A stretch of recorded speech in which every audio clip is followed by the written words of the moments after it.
Brennan Marton आपको ये बताती है जो कि बहुत ही इम्पोर्टेंट किताब है। CSS के अंदर भी आप ब्रेनन मार्टन से बहुत अच्छी किस्म की तैयारी कर सकते हैं अपने सारे एग्जामिनेशंस की। तो याद रखिए कि जब आप ब्रेनन मार्टन की बात करते हैं तो ब्रेनन मार्टन जब आपसे कहती है कि भाई ग्रामर पढ़ लो, तो कैसे पढ़ा रही है? वो कहती है 8 पार्ट्स ऑफ स्पीच पढ़ लो। और 8 पार्ट्स ऑफ स्पीच क्या है? Simple is that noun, pronoun, verb, adverb, adjective, preposition, conjunction and interjection. ये 8 पार्ट्स ऑफ स्पीच हैं। इन्हीं से ही जो कुछ भी, जैसे कि आप म्यूजिक के बारे में सुनते हैं कि म्यूजिक चाहे आप कोई भी कव्वाली सुने, आप कोई पॉप सुने, कुछ भी सुनिए, वो 7 सुरों पे मबनी होता है। इसी तरीके से व्हाट एवर यू से is your speech and what words you use are the part of speech. तो part of speech होता है whatever right now I'm uttering from my mouth, this is my speech, and what words I'm using, these are my parts of speech. Simple as that. तो अब इसके अंदर उसने बता दिया कि ब्रेनन मार्टन बता देती है कि हम 8 parts of speech को इस्तेमाल करते हैं। यहाँ से बात ये आती है कि 8 पार्ट्स ऑफ स्पीच क्या मैं आपको बता चुका हूँ। Noun, pronoun, verb, adverb, adjective, preposition, conjunction, interjection, 8 ये हो गए। इसके बाद जो इम्पोर्टेंट चीज़ है वो ये है कि आखिर ये हम क्या ग्रामर कैसे लर्न करें, कैसे हम इसमें परफेक्ट हो जाएं। How you actually develop the skill where you can say that you are very skillful in English grammar and you can write and you can whatever you want to do.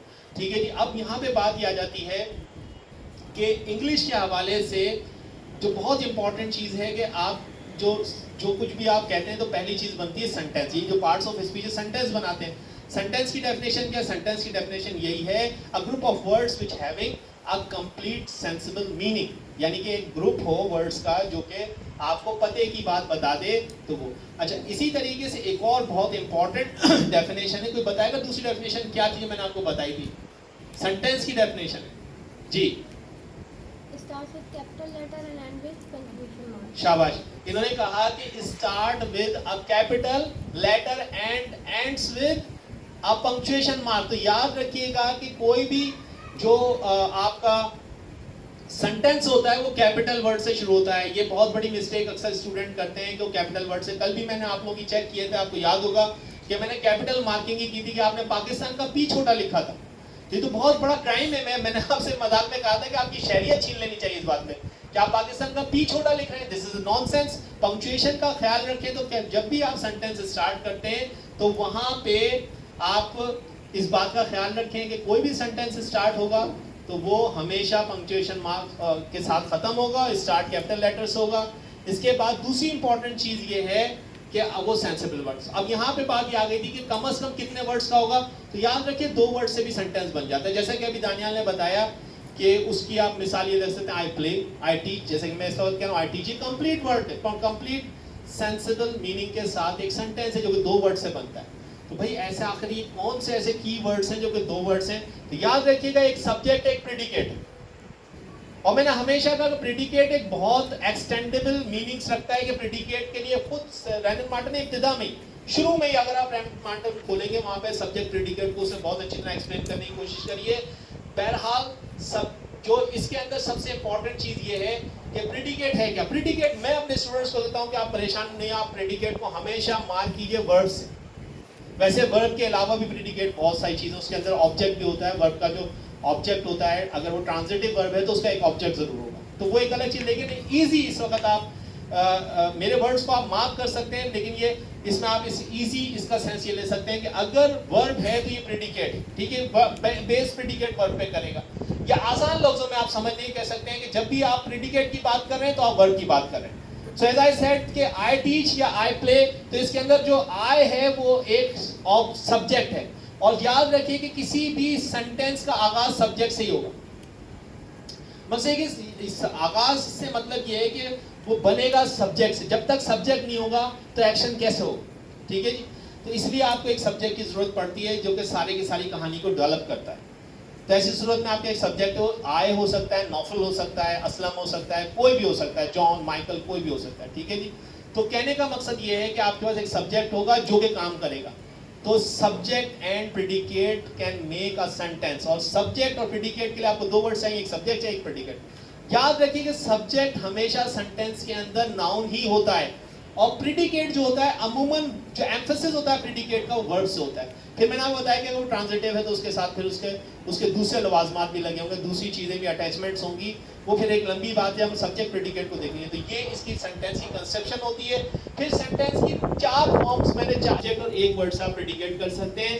Predicate के लिए मैं denote करता हूँ predicate किसको, verb को, और subject के लिए मैं आपसे नाउन को डिनोट करता हूँ। और इसमें एक और चीज ले लें, यानी कि सब्जेक्ट प्रिडिकेट और प्रिडिकेट के अंदर अगर आप एक ऑब्जेक्ट ले लें तो वो पूरा कंप्लीट हो जाता है।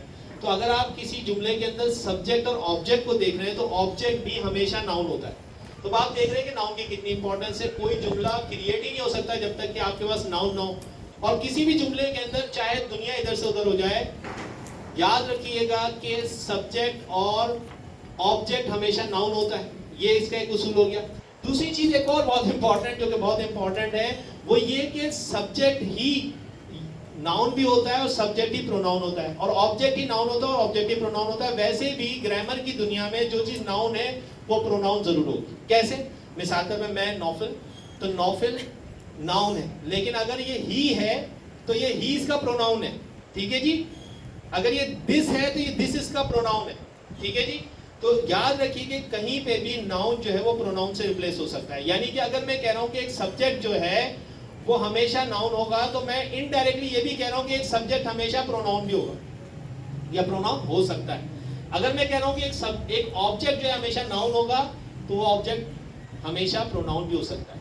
तो यहाँ पे आपको बातों बातों में पार्ट्स ऑफ स्पीच में 3 के बारे में पता चल गया कि एक नाउन क्या होता है, प्रोनाउन क्या होता है और वर्ब क्या होता है। वर्ब हमेशा याद रखिए कि रेनन मार्टन ये बताता है, हमने बचपन से सुना कि वर्ब जो है वो एक्शन का नाम है। नहीं सर, रेनन मार्टन कहता है कि वर्ब असर्ट अबाउट समथिंग।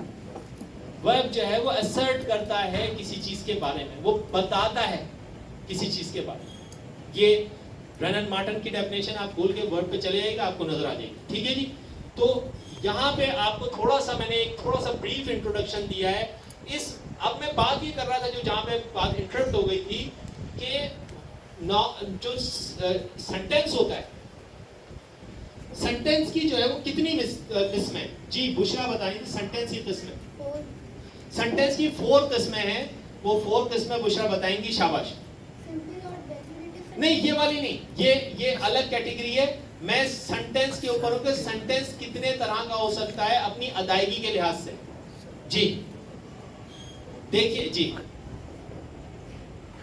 बताइए। Negative plus interrogative.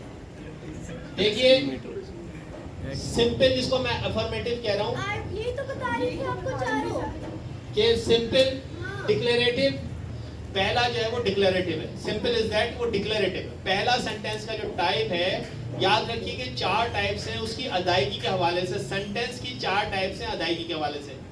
पहला है डिक्लेरेटिव, ठीक है जी। अच्छा, डिक्लेरेटिव पॉजिटिव भी हो सकता है और नेगेटिव भी हो सकता है, ठीक है जी। दूसरा इंपेरेटिव। इंपेरेटिव कहते हैं हुक्मिया, जहां पे आप हुक्म देते हैं, जहां पे आप ऑर्डर करते हैं। ये दूसरी किस्म है अदायगी के हवाले से सेंटेंस की। तीसरी किस्म इंटेरोगेटिव, जहां पे आप क्वेश्चन बनाते हैं, ये इंटेरोगेटिव सेंटेंस होता है। चौथी किस्म हाँ एक्सक्लेमेटरी सेंटेंस है, जहां पे आप जज्बात का इज़हार करते हैं, हुर्रा, ये इस तरीके की जो चीजें होती हैं, उफ, ओह, ये जब भी आप इसमें साइन ऑफ एक्सक्लेमेशन देते हैं तो यहाँ पे आप देखते हैं कि ये चौथी किस्म। तो ये 4 किस्में लेके हम आगे बढ़ेंगे और मैं नेक्स्ट लेक्चर के अंदर इसको मैं आगे बढ़